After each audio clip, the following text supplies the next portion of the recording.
Hello everyone, আসসালামু আলাইকুম। This is me Tanima. Welcome back to my new blog. আশা করি সবাই খুব ভালো আছেন। আমিও আলহামদুলিল্লাহ খুব ভালো আছি। আজকে ব্লগটা অনেক ইন্টারেস্টিং হবে, কারণ আজকে আমি চলে গিয়েছিলাম মোহাম্মদপুরের শাহাবুদ্দিন প্লাজা শপিং মলে। তো এই জায়গাটা আমি ফার্স্ট টাইম এসেছিলাম। এসে তো দেখলাম অনেক ভিড় এখানে, মানে অনেক ক্রাউড ছিল। যদিও আমি অনেক রাতের দিকে গিয়েছিলাম, তারপরেও দেখলাম এখানে এসে মানুষ অনেক স্ট্রিট ফুড খাচ্ছে। তো এখানে আমি অনেক ধরনের স্ট্রিট ফুড দেখলাম। আর মোহাম্মদপুর তো স্ট্রিট ফুডের জন্য অনেক বেশি বিখ্যাত, আপনারা যারা খেয়েছেন তারা তো জানবেনই। তো এখানে প্রাইসটাও মোটামুটি রিজনেবল ছিল, খুব বেশি হাই ছিল না, মানে স্ট্রিট ফুড প্রাইস যেরকম হয় ওরকমই। তো খুব মজার মজার খাবার এখানে পাওয়া যাচ্ছিলো, বাট আমি আর এগুলো ট্রাই করিনি। আমি আজকে অন্য কিছু ট্রাই করব, সেটা আপনাদেরকে ভিডিওতে দেখিয়ে দিব। তারপরে দেখেন এখানে একটা আপু বসে বসে অনেক সুন্দর সুন্দর জুয়েলারি বিক্রি করছিল, আর হাতে মেহেদিও দিয়ে দিচ্ছিল। এখানে মেহেদির 100 টাকা থেকে শুরু। তো আপনারা যদি মেহেদি দিতে চান হাতে, এখানে চলে আসতে পারেন। আর এখন তো অনেক মেয়েরা এরকম ছোট ছোট বিজনেস দিয়ে স্টার্ট করে, তারপরে অনেক বড় পর্যায়ে চলে যায়। তো আমার এগুলো দেখলে খুবই ভালো লাগে যে মেয়েরাও হচ্ছে সেলফ ডিপেন্ডেন্ট হয়েছে।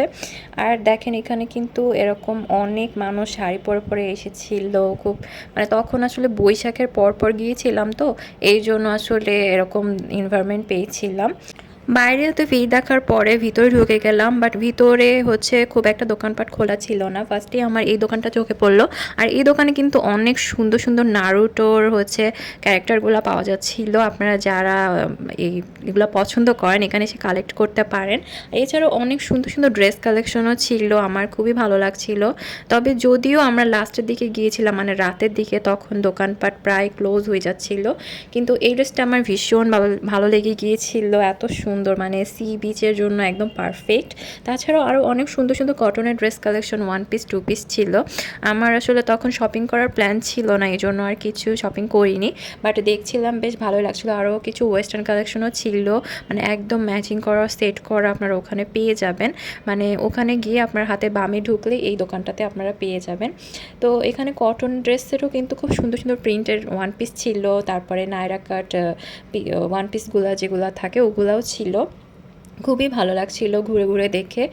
আর এখানে অনেক দোকানই আছে, বাট ওই যে বললাম প্রায় ক্লোজ হয়ে যাচ্ছিল।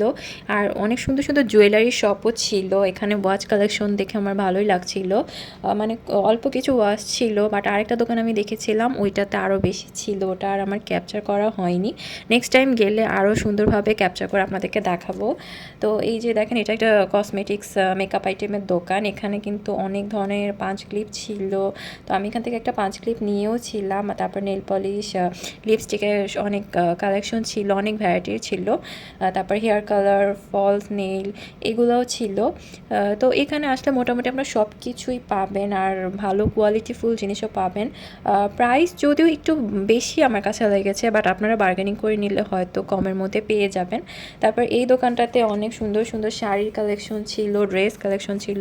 আর আমার মনে হয় ওনাদের অনলাইন পেজও আছে, তো আমি আর সেগুলো সার্চ করিনি। আমি জাস্ট দোকানগুলো ভিজিট করেছি, আর একটু তাড়াহুড়োর মধ্যেই ছিলাম যেহেতু রাত হয়ে যাচ্ছিল। তারপরে এখানে দেখেন এই যে দোকানপাট প্রায় বন্ধ বন্ধ অবস্থা।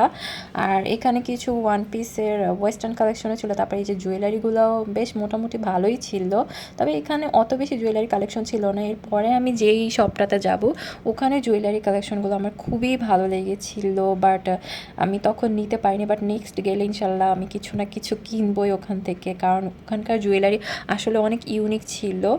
তো এই যে দেখেন এখানেও কিছু ড্রেস কালেকশন আছে, আপনারা চাইলে পছন্দ মতো কিনতে পারেন। আর প্রাইস মোটামুটি রিজনেবলই ছিল। আমি সবগুলোর প্রাইস আর এখন বলছি না, আমার ইচ্ছা আছে নেক্সট একটা ভিডিও বানিয়ে আপনাদের সব ডিটেলসে দেখাবো। তো অবশ্যই কিন্তু আপনারা আমার চ্যানেলটিতে সাবস্ক্রাইব করে দিবেন, আর ভিডিওটা ভালো লাগলে লাইক কমেন্ট শেয়ার করে দিবেন, আর নোটিফিকেশান বার অন করে দিলে আপনি আমার সব ভিডিওগুলো দেখতে পাবেন। তো এখানে আরেকটা শপে চলে আসলাম। এই শপটাতেও অনেক ধরনের হচ্ছে মেকআপ আইটেম ছিল, স্কিন কেয়ার প্রোডাক্ট ছিল। তো এইখানেও অনেক কিছু ছিল। আমি অনেক দিন ধরে এই মার্কেটটা যাওয়া আসার পথে দেখি, বাট কখনোই ঢোকা হয়নি। ফার্স্ট টাইম ঢুকলাম, আর আমার বেশ ভালোই লেগেছে। যদিও সব ভিজিট করতে পারিনি, তারপরেও যতটুকু দেখেছি মোটামুটি ভালোই ছিল। আর পুরো মার্কেটটা এরকম টাইপেরই ছিল। বেশ কিছুক্ষণ এখানে ঘোরাঘুরির পরে আমরা এই জায়গাটা থেকে বের হয়ে যাই। তারপরে রিক্সা নিয়ে হচ্ছে আমরা টিক্কাপাড়া মানে সূচনা কমিউনিটি সেন্টার যেখানে আছে ওইটার ঠিক পাশে একটা গলি, ওই গলিতে অনেক স্ট্রিট ফুড পাওয়া যায়, সেখানে চলে গিয়েছিলাম। আপনারা যারা মোহাম্মদপুরে থাকেন তারা তো চিনবেনই, আর যারা চিনেন না তাদের জন্য আমি লোকেশনটা বলে দিলাম। তো এখানে কিন্তু অনেক স্ট্রিট ফুড আছে, মানে নতুন নতুন কিছু অ্যাড হয়েছে, ওগুলো আজকে ট্রাই করব। তো ফার্স্টে মিট বক্স নিয়ে নিয়েছিলাম, বাট প্রথমে ঢুকে আমরা যেইখান থেকে মিট বক্সটা নিয়েছিলাম ওইটার প্রাইসটা একটু বেশি ছিল, মানে বেশি বলতে অত বেশি না, মোটামুটি ছিল, মানে ওখানকার তুলনায় একটু বেশি। আর এটার প্যাকেজিংটা খুবই খারাপ ছিল, মানে মিট বক্সটা আমরা খেতেই পারিনি, জাস্ট ধরার সঙ্গে সঙ্গে নিচ থেকে খুলে সব নিচে পড়ে গিয়েছিল। তারপর আমরা আরেকটা জায়গায় গিয়ে মিট বক্স ট্রাই করি, আর মাত্র 60 টাকা করে আমরা মিট বক্স কিনতে পারি। তো এটা আসলে ভাবাই যায় না, আমি কোনো জায়গাতেই এমন দেখি নাই। ফার্স্টে মিট বক্সটা খেয়েছিলাম, ওইটা 100 টাকা ছিল, বাট পরেরটা হচ্ছে 60 টাকা করে ছিল। আর এখান থেকে আমরা চা ট্রাই করি, চাটা বেশ মজা ছিল, চার প্রাইস ছিল মাত্র 20 টাকা করে, মালাই চা। আর এখানে কিন্তু এই চাটাও পাওয়া যাচ্ছিল, মানে অনেক ধরনের মশলা দিয়ে, পুদিনা পাতা, লেবু, গরম মশলা টাইপের কিছু একটা দিয়ে এই চাটা বানানো হচ্ছিল। এই চাটাও মনে হচ্ছিল বেশ মজার হবে, বাট আমাদের মালাই চা দেখে খুবই মানে ভালো লেগে গিয়েছিলো, এই জন্য মালাই চাটা ট্রাই করেছিলাম। আর মালাই চার প্রাইসও কমই ছিল, আর খেতেও অনেক মজা ছিল, মানে অনেক ভালো লেগেছিল খেতে। তারপরে হচ্ছে আমরা এই মাইশা ফুড কার্টের কাছে চলে গেলাম। এটা কিন্তু একদম ভিতরে, মানে আপনারা গলির ভিতরে ঢুকে একদম লাস্টের দিকে এই ফুড কার্টটা পাবেন। অবশ্যই আপনারা এখানে যাবেন একবার হলেও, কারণ এখানকার মিট বক্সের প্রাইস এত কম, মানে ভাবাই যায় না। তারপরে খেতেও খুবই মজার, তারপর অন্যান্য খাবারের দামও অনেক রিজনেবল, অনেক অনেক বেশি রিজনেবল, মানে এরকম আমি কোথাও দেখিনি, পাইনি। আর ফুকোতে আমি মিট বক্স ট্রাই করেছি, ওখানে তো মিট বক্সের অনেক বেশি দাম। এছাড়া উত্তরাতেও আমি বেশ কয়েক জায়গায় ট্রাই করেছি, সব জায়গাতেই অনেক বেশি দাম, আমি মানে 3 ডাবল দাম দিয়ে কিনেছি। বাট এখানে আমি এসে অনেক সারপ্রাইজ হয়ে গিয়েছিলাম, মানে মাত্র 60 টাকা করে মিট বক্স, ভাবতে পারেন, মানে অবিশ্বাস্য একদমই। আর এটা কিন্তু অনেক ছোট একটা মিট বক্স ছিল, মানে অন্যান্য জায়গায় তো মিট বক্সটা মানে অনেক বড় থাকে, খেয়ে শেষ করা যায় না, এটা আপনি খেয়ে শেষ করতে পারবেন, খুব বেশি ঝামেলা হবে না। আর এখানে কিন্তু মিডিয়াম সাইজ, লার্জ সাইজেরও মিট বক্স ছিল, সেগুলোর প্রাইসও কমই ছিল। আজকের ব্লগটি এই পর্যন্তই, আশা করি আপনাদের ভালো লেগেছে। ভালো লাগলে কিন্তু অবশ্যই লাইক, কমেন্ট, শেয়ার করবেন এবং আমার চ্যানেলটিতে প্লিজ সাবস্ক্রাইব করে দেবেন। দেখা হবে নেক্সট ব্লগে। আল্লাহ হাফেজ।